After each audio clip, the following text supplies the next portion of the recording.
Welcome back, everyone, to more Pokemon as we continue on in Verdant or in Rustsurf Tunnel. Man up in the mountains, a mountain man, right? So why are they called Pokemon the mountains of mountain Pokemon? How much wood does a woodchuck chuck? Like your mic. I'm sorry, every time I read that line, and I've read that line a couple of times here, people, my response is Monkey Island 2. How much wood could a woodchuck chuck if a woodchuck could chuck wood?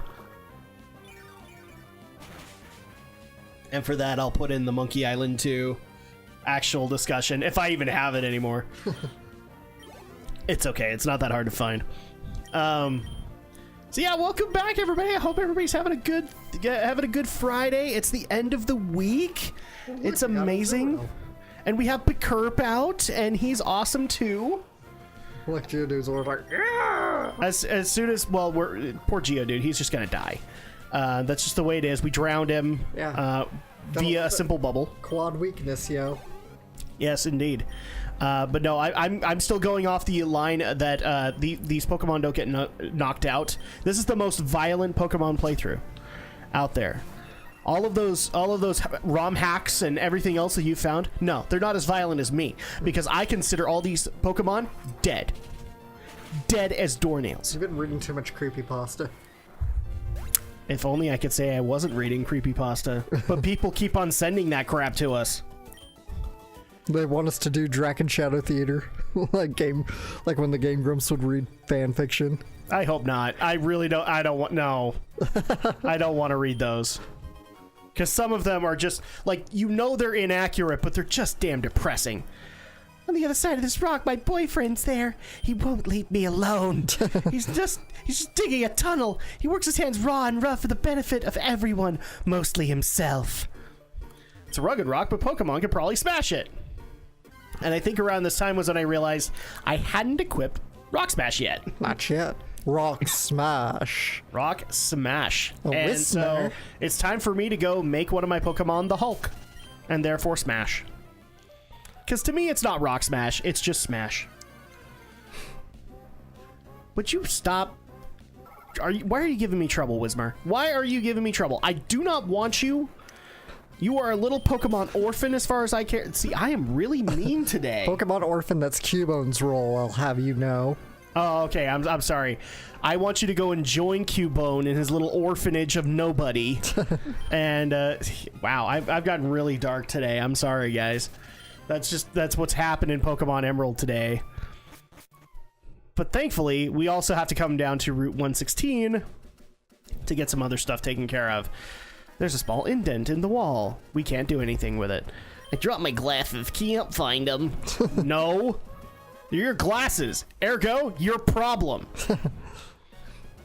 Aren't those little holes you can create a fort? Oh yeah, I guess they are. I couldn't remember what you actually do with them. I could have sworn there was like an HM or something like that we needed to get that would help us out with it. But there you go. Item finder. So we're going to be using the item finder. Item finders responded. Because we have to find this idiot, help this idiot find his glasses. Because he was the one that lost his glasses. And it's his fault. Oh no, item finder's responding again. It's always going to respond if you're in the area.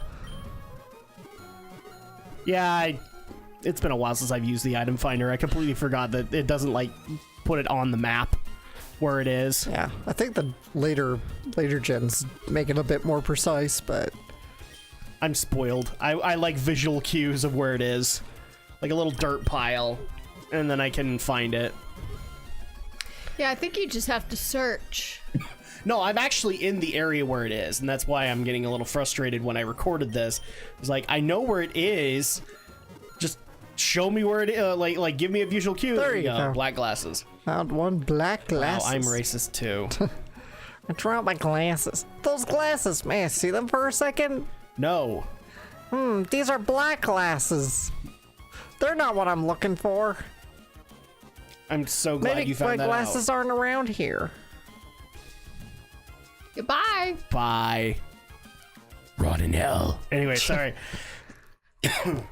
But thankfully, it's also time for that wonderful little segment we call Drak's Anime Update! Hooray. Because holy crap, I've actually watched up until I'm literally on episode 30 of Victory Gundam. And I'm going to say this as nicely as I can. I was stuck in filler hell for a while. Wasn't really happy about that, people. Here in filler hell. Here in filler hell. And actually, the Pokemon that I want to give it to, since it's fighting, is not in my party, so I have to go and grab him. So yeah, I'm at episode 30, and thankfully some story has actually happened. We actually had the crew go to the colony of Ameria. I see what you did there, Japan. It's only missing the C, and then it's America. And that is the actual capital of the Zanskar Empire, the evil villains this time around. And it gets better because we now learn a little bit more into the thoughts and actions of Bespa and Zanskar. And it turns out that they are all led by a queen-like figure, or a basically a matriarch or a high priestess by the name of Maria. And she apparently has such great thoughts that they've completely named her little sub-religion Mariaism. Wow. You shot at that boulder blocking the way! To show you how much I appreciate it, I'd like you to have this HM. Please take it. HMO4. See, now it's infectious. You've made me do it now. HMO4 contains strength. So if a muscular Pokemon were to learn that, it would be able to move even the toughest of boulders. I'm sorry, largest of boulders. Now I can see you anytime, Wanda. Oh, crap. That's wonderful. That's ... wonderful. Please take some rest at my home. I'm going to go ahead and run away from home now. My dad will take care of you with his shotgun. Nice couple. Really, really nice couple. Anyway, back into it. So yeah, the religion is called Mariaism, and apparently they like to have spectacles like every Sunday where a light shines forth from Maria and everybody around her. It's like that. You've seen this stereotypically in any show where they go to like this southern evangelical priest who like slaps your forehead and you're better. Yeah. At that point, that's pretty much what it looks like this woman does. Yeah. And guess what? She's Ski Mask's sister. So she's the one that she's supposedly Shakti's mom. Oh, wow. So either it's because of her wonderful new type powers that these people are being healed, or it's just spectacle. But it gets better because Mariaism is basically feminism. Of course it is. So it's not necessarily that Zanskar is looking to take over the world. It's basically just going to create a matriarchy. It's going to put all the women in charge because those evil warring men, they're the ones that are responsible for the earth being destroyed. And I'm just like sitting here with my face in my hand going, okay, first of all, in Zeta, it was those evil earthlings are the ones that destroyed the planet, and we space noids are the ones that will take care of it. Now we've just narrowed it down to you evil men. And I'm just sitting here going, oh God, where are we going next? That's okay. It gets better because Uso's little man crush, Katagina, yeah, she's now an enemy pilot. Oh, wow. Because she agrees with Mariaism and wants to spread it throughout the galaxy. So basically, she's become a hardcore feminist. Congratulations. This is not a good subject to bring up with me, especially since I have to deal with like this BS on a regular basis. Porciano. No, not with my wife. My wife is sensible. She's not insane. And so, yeah, they escape from Ameria after being captured not once, not twice, 3 times. But thrice. And it's always the same kids. It's Uso and his little gang. They always get captured. I'm kind of surprised they just don't have like prison IDs in the colony of Ameria. They really just, they need them because they just keep on ending up in prison. Oh, but it gets better, Alex. Here's how it gets better. In one of the episodes, which is basically kind of the halfway point where they finally escape from Ameria, finally they get the reinforcements they need to get out. It's discovered at that point, after numerous attempts for Uso to try to escape with his friends, that Katagina rats him out and tells her superior that she thinks he might be a new type. And so her superior looks at this and goes, I'd like to have a new type in my arsenal. And decides that the best way to be able to bring her over to her side. Now, Alex, I want you to think for a second. What would be the way for people to bring you over to their side? I'd say well-constructed arguments. Just Tea and cookies, maybe, you know. Yeah. Bagels. Get kind of brought over to their side. Yeah. Okay. How about being water tortured in a bathtub with a naked woman? Whoa. Would that be how you would be brought over? Well, probably because coercion is a thing. Well, that's how this woman decided to do it. Yes, it's a female commanding officer. She literally got into the, she decided, oh, well, Uso, you deserve a bath. And then gets in the tub with him and basically tries to waterboard him to join her side. Okay.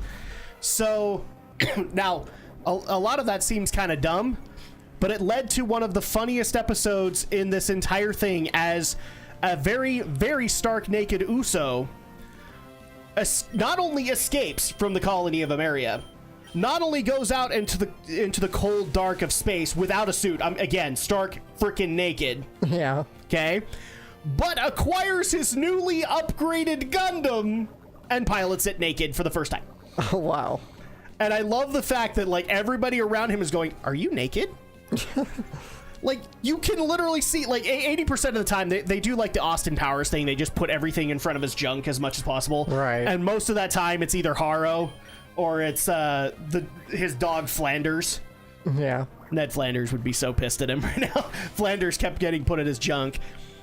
And, yeah, 80% of this is just...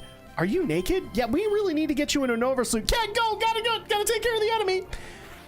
And he is able to unlock his upgraded Gundam, which is called the Victory V2. I'll probably have that up on the screen. So the Victory Gundam Model V2, which it's better. I'm gonna say this outright. I didn't really like the Victory model the way it looks. This one looks like a freaking F-14 Tomcat and has less moving parts for it. And it's freaking verniers. It's freaking engines off its back form into angel wings, which are apparently as powerful as beam sabers. So he can literally fly through enemy fleets and just slice them. So already that's cool. But it gets weirder. Why? Because we find out that the Gundam was made by his mom. Dun, dun, dun. Who we actually get to meet. She's like a secret agent of the Ligue Militaire. And she's got some weird parenting habits because in order to make him feel calm and make him not so pissed at her for making a Gundam, well, she decides to just sit there and talk with him. And then when they go to bed, he's dressed, but she's naked for some reason. Oh, wow. I'm not even kidding. I can maybe see an off coloration like she's in a tank top or whatever, but it doesn't look that way. And so it's like, you went to bed naked, but your son's clothed. This is a weird parenting relationship. Should put up screenshots. I will find a screen. If there is one, I will find one in the bathtub and all of that. In fact, one of the best jokes out of that whole naked episode was there are two girls companions that now follow the kids around. And it's funny because two of the boys have major crushes on them and want to try and impress them in whatever way possible, but they keep on effing it up. And it just so happens that they're the ones that kind of transition Uso into his new Gundam. And they're just so they're going, are you naked? It's like, yes, gotta go. And they try to basically wrestle him so that he can get a normal suit on so he can go out. Eventually he goes out naked. Don't ask people. It doesn't help. And the best line that actually comes is from the older sister of the two, who basically just looked, and I'm not even kidding, dude. She's looking straight at it. And she's like, huh, so that's what that looks like. I'm just like, are you kidding me? So many jokes in this one, and that's where you went. Oh, the other joke that I should probably bring up, because somebody will get mad, is in order to get Uso away from waterboard torture lady, Flanders had to step in and, bite somewhere. It's not appropriate for women. Right. And in fact, it'd probably freaking hurt.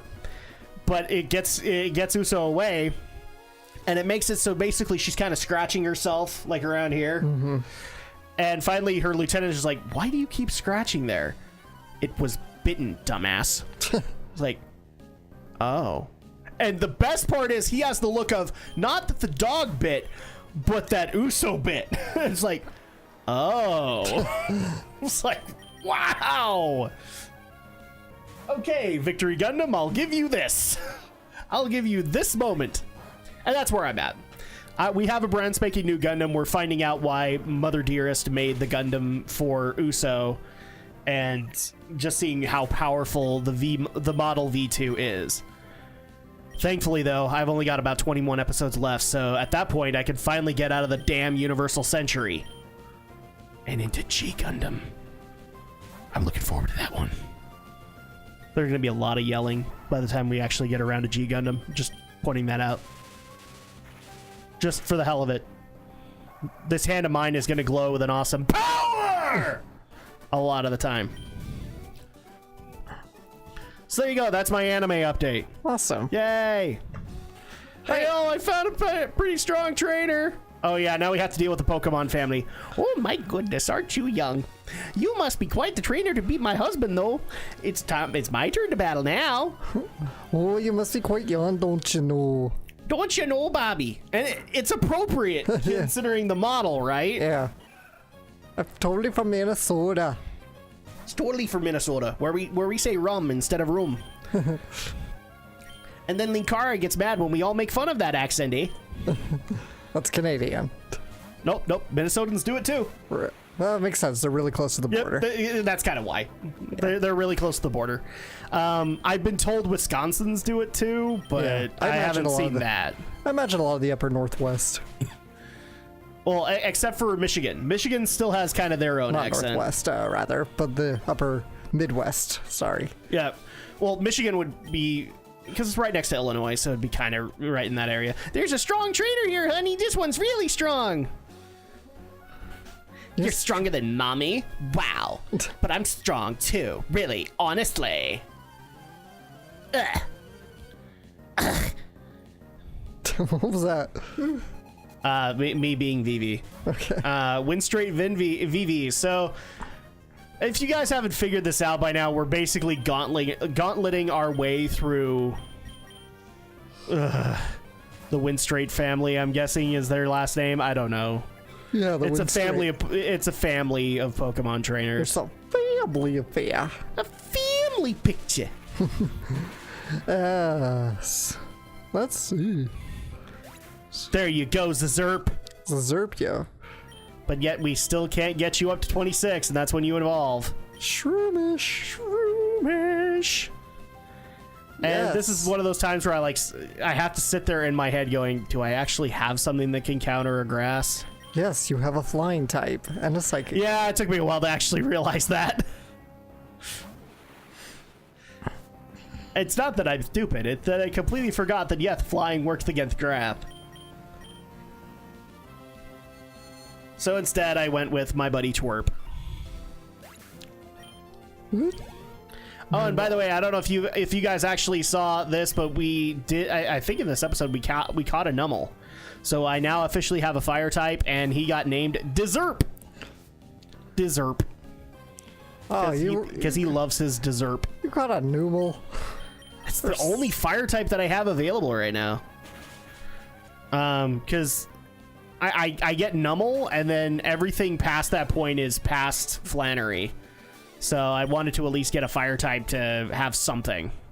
This stinks! Still grandma! How dare you make my granddaughter cry! For that, I'm going to smack you! Prepare to lose! You're gonna smack me with your Pokemon? That would be hilarious. And she's Vicky. So there you go. She's a very retired Vicky Vale. Oh wow, a Vicky Vale that's not under the influence of... Crap, I can't think of his name now. Miller. Frank Miller. Frank Miller. She's not under the influence of Frank Miller. So it's not Miller time? It's not Miller time. No, it's not. I don't even think Miller Time's a segment on Atop the Fourth Wall anymore. Yeah, it is. Because they ran out of stuff. He like did it in one of his most recent ones. Oh, did he? Yeah. Okay. Not his 500th, but like one before. No, the 500th was a Punisher arc, I think. That was really dumb. I wouldn't know. To me, the Punisher is just dumb. I don't think it was Punisher. I thought it was. I think it was. Yeah, I think it was a Batman Beyond comic. I'll double check, but I think it was a Punisher arc. And that's going to go ahead and do it for this episode. So when we come back in part 18, we will continue on the road to Lava Rich Town.